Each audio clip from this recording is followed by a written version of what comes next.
Hi guys! Welcome to my YouTube channel po. Nakatanggap na po ba lahat ng mga beneficiaries po ng 4Ps na nakasaad po doon sa mga schedules natin na rehiyon po? Okay, kung hindi pa po, dapat po nating malaman kung ano po yung mga category po natin dahil iba-iba pong mga category po yung mini-mention po natin. Okay?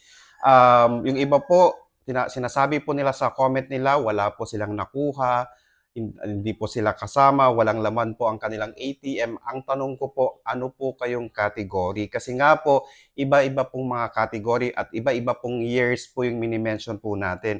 May 2023, 2024, may retro. So dapat po nating malaman kung ano po yung ating category. Sa mga 4-piece beneficiaries po, hindi ibig sabihin na may cash, may payout ang mga 4-piece, dapat po alam din po natin yung category po natin.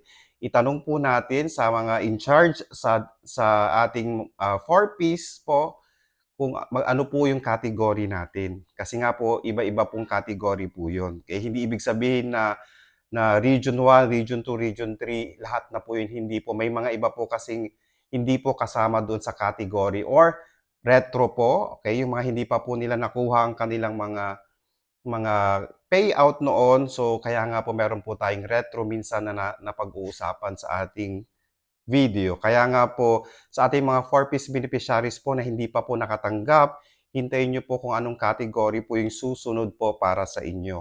Okay? Lahat naman po mabibigyan yan. Basta po kasama pa rin or active pa rin po kayo as beneficiary po ng 4-piece. Okay? Dapat ninyong alamin, okay, kung sino po yung in charge na nagbibigay ng category, ang inyong category. Para po pag nabasa po ninyo o napanood po ninyo yung video, yun po yung category ninyo. Okay? So sana po nakatulong po ako. Please do not forget to subscribe, like, and share para po lagi po tayong updated sa ating mga videos. Maraming salamat po and stay safe. Bye-bye!